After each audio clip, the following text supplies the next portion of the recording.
যেই আব্বাজানরা দাড়ি টুপি রেখে 5 ওয়াক্ত নামাজি হয়ে আছেন বা সন্তানকে বিয়ে দেন না, আপনার সন্তানকে বিয়ে না দেওয়ার জন্য আপনার সন্তান যে রূপসার ব্রিজে প্রেম করে তার প্রত্যেকটা দায়ভার কিয়ামতে আপনাকে বহন করতে হবে আমার প্রিয় আব্বাজান। অথবা আমাদের নবী হচ্ছে মুহাম্মদুর রাসূলুল্লাহ সাল্লাল্লাহু আলাইহি ওয়াসাল্লাম।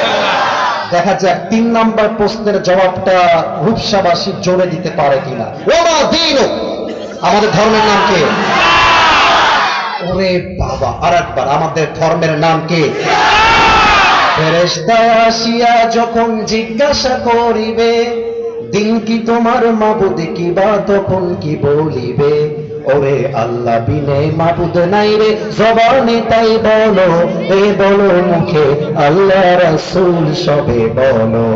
দোয়ারে আইসাছে পালকি নায়রি গাও তোলো, এ তোলো মুখে আল্লাহ রাসূল সবে বলো। ঠিক না বলে? আচ্ছা, যারা আমাকে ফেসবুকে ইউটিউবে দেখেন তারা দেখেছেন আমার কোন একটা মাহফিলে একজন পার্টি নেতা আমাকে বাধা দিয়েছিল, দেখেছেন? সত্যি দেখেছেন? আচ্ছা, সেই মাহফিলে আমি কি বলেছিলাম তা আজকেও বলতে চাই।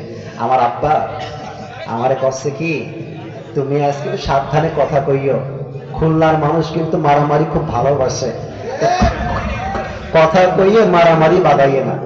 তা আমার মনে মনে নিয়ত করছি একটা, যে যা কথা কই আর না কই একখান কথা কই ছাড়বো, ওইটা আমার ইমানের দায়িত্ব, আমার কথা কতেই হবে। আপনাকে শুনবেন নাকি শুনবেন না বন্ধু?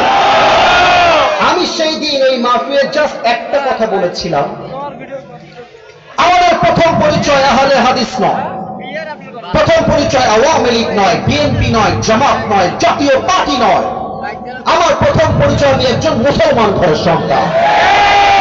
আমি আমার সেই মাহফিলে বলেছিলাম, যেহেতু আমরা মুসলমান ঘরের সন্তান, অতএব আমাদের সবাইকে জবান খুলে বলতে হবে, আগামীর পার্লামেন্ট চলবে মানুষের বানানো আইন দিয়ে নয়, আগামীর পার্লামেন্ট চলবে কোন ব্যক্তি কেন্দ্রিক আইন দিয়ে নয়, আগামীর পার্লামেন্ট চলবে আল্লাহর সংবিধান দিয়ে।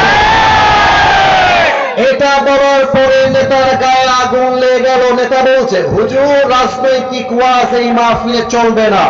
আমি আমার বুকের সমস্ত রক্ত এবং শক্তিকে এক করে বলেছিলাম, আল্লাহর কোরআন দিয়ে পার্লামেন্ট চলবে।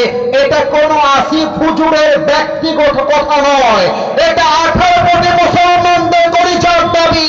আগামী দেশ চলবে আল্লাহর কোরআন দিয়ে।